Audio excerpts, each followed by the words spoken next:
Guru Assalamualaikum, Kofifa. selamat malam Mas Alam. Waalaikumsalam. semuanya. Saya mau tanya Mas, tahu malu Agak Suaranya keras kok itu, agak Mbak. pelan, Mbak? ini agak pelan. Ya, sebentar. Ganti. Kurang keras suaranya. Tidak terdengar.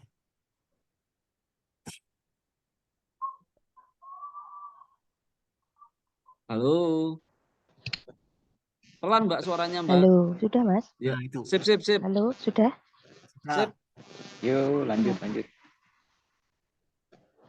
gini Mas, saya kan di Singapura, LDR sama suami. Nah, timbul perasaan tuh macam apa tuh? Kayak takut diabaikan, takut di apa ya? Intinya kayak kalau aku kerja di sini suamiku gimana gitu loh Mas. Dan maaf Mas, saya jaga orang tua. enggak apa-apa. Nah, dan apa namanya, dari kecil tuh kan saya ikut ibu tiri gitu. Jadi Hmm. kayak ya mungkin yang di anak anak tiri tuh kayak takut diabaikan tuh sampai sekarang tuh sampai suami punya anak tuh Hmm. masih tetap gitu loh Mas. Nah, setelah saya ikut mengikut Mas Riko mulai sampai sekarang itu kadang tambah parah gitu loh Mas, tambah parah, takutnya tuh tambah parah gitu, berusaha untuk letting in tapi tambah Mas, itu gimana ya? Nah, jadi gini, ketika tambah parah itu bagus, berarti muncul semua. Misal lah, atau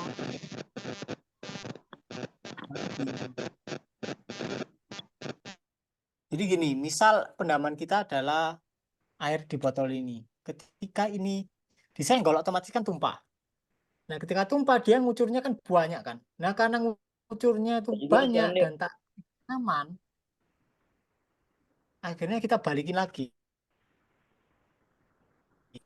Artinya kalau rasanya nggak nyaman ya udah dibiarin aja. Jadi kalian tidak perlu takut untuk merasakan sesuatu yang tidak nyaman.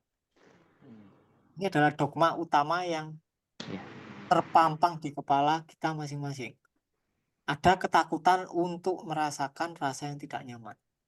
Jadi aslinya cuma butuh keberanian. Kalian harus berani menyadari sensasi apapun yang tidak nyaman dan dibiarkan apa adanya. Jadi ketika rasa tidak nyamannya pas letting in kalian semakin intens, biasanya muncul ketakutan.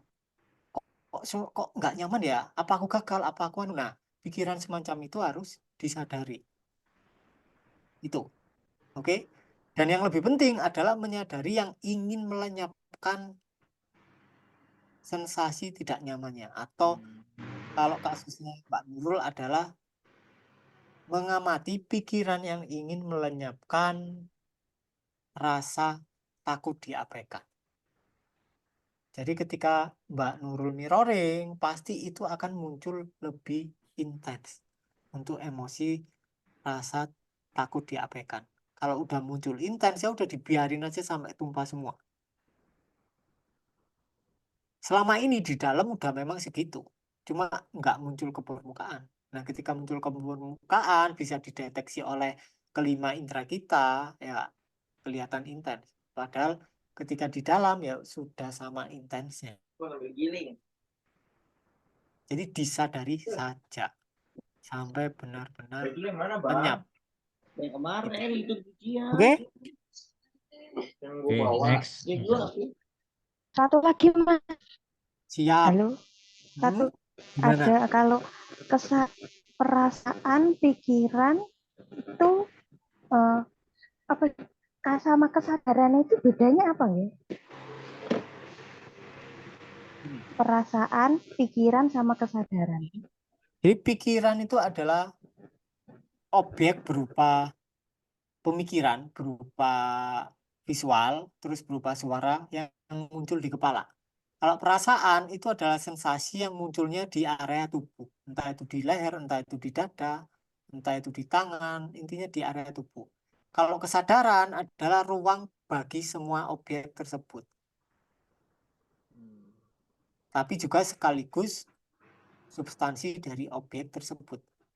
Nggak bisa dipahami pakai kepala.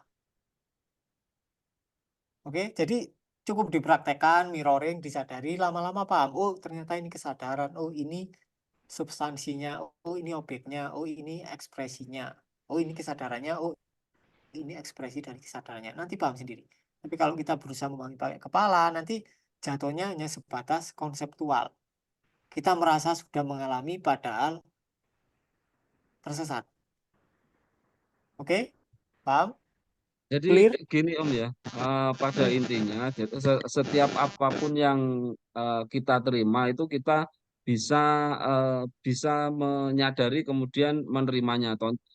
Contohnya misal Mbak Nurul kan posisinya sebagai istri, suaminya telepon marah-marah, itu kan respon pertama pasti nggak enak. Nah di tubuh itu kan pasti ada merespon, misal dada Respon. sesek atau apa. Nah itu kan kita izinkan ya Om ya. Siap, kita izinkan untuk ada. Diakui Hmm. keberadaan, Nah, dibiarkan keberadaan. nah, kemudian biasanya yang sering ditanyakan teman-teman itu kan kalau ada masalah-masalah itu kan solusinya ya. Solusinya tidak perlu dicari, nanti akan muncul secara Ada. spontanitas. Betul. Mungkin itu ya Mbak Nurul kira-kira. Ya, Oke, Om, next. Terima Nah, kasih. ini ada pertanyaan bagus sebentar, ini dari Pak. Ini sebentar ya teman-teman yang sudah resen. Dari Pak Agung ini bagus. Apakah kalau sudah menjadi penyaksi lalu nafsu dunia akan hilang? Gimana Mas Riko? nafsu gini, bentar tak jelasin yang solusi tadi dulu. Jadi solusi itu terkandung di dalam masalahnya. Jadi kalian jangan lari dari masalahnya. Sama, solusi Iya, terkandung iya. dalam emosinya. Jadi kalian jangan lari dari emosinya. Kayak gini lah, kayak hujan, rintik hujan. Itu ruang yang nggak hujan, itu terkandung di dalam rintik hujannya. Di sela-sela antara hujannya. Kalau mau disimbolkan. Jadi kalian jangan lari dari masalahnya. Oke? Iya, Kalian iya. lari, masalahnya tambah looping. Nah, untuk terkait nafsu duniawi, ketika kalian hadir sebagai kesadaran, keinginannya itu tetap ada, tapi bukan keinginan siriku. Paham nggak? Jadi ada perbedaan istilah antara desire dan jadi ketika kita, kalau di Sufi itu ada istilah ketika keinginanku menjadi satu dengan keinginannya dalam artian ketuhanan. Jadi sama, ketika kita hadir sebagai pribadi, itu nafsu duniawi yang munculnya dari kepribadian, siriko itu ada. Tapi ketika kita hadir sebagai kesadaran, maka keinginan itu adalah keinginan dari semesta. Dan pasti terasa beda, spontan. Itu. Oke? Clear? Ya. Ya. Pak Suryana, silahkan Pak. Tadi katanya Boleh, mau tanya. boleh. Selamat malam, Mas Riko. Malam. Salam satu kesatuan, Mas Riko. Salam. Satu. Saya cuman mau tentang kesadaran, Mas Riko. Jadi ada satu pertanyaan dari kesadaran itu tersendiri. Untuk menyadari kesadaran itu kan kadang yang mengartikannya itu pikiran ya, yang membuat label lah ya, membuat label. Nah, ada pengakuan di dalam kesadaran sendiri itu ada pengakuan, oh ini pikiran, oh ini rasa. Artinya yang limit lah ya, yang limit. Nah, saya tuh ingin tahu apakah kesadaran ini timbul dari lewat pikiran juga jalannya atau seperti apa ya, Mas? Nah, gini. Pikiran itu muncul di dalam kesadaran. Pikiran itu kan muncul dan tenggelam kan. Oke. Sekarang tak tanya, pikiran itu ada atau enggak? Nggak ada. Terus yang ada apa? Kesadaran itu sendiri. Enggak. Kita jangan ngomong kesadaran dulu, pikiran. Oke. Pikiran itu ada atau enggak? Nggak ada. Yang ada.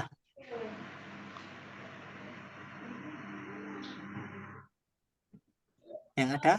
Yang ada apa ya? Enggak, kalau Oke, pengalamannya oke, oke. kalau pengalamannya Pak Suryana, pikiran itu ada atau enggak?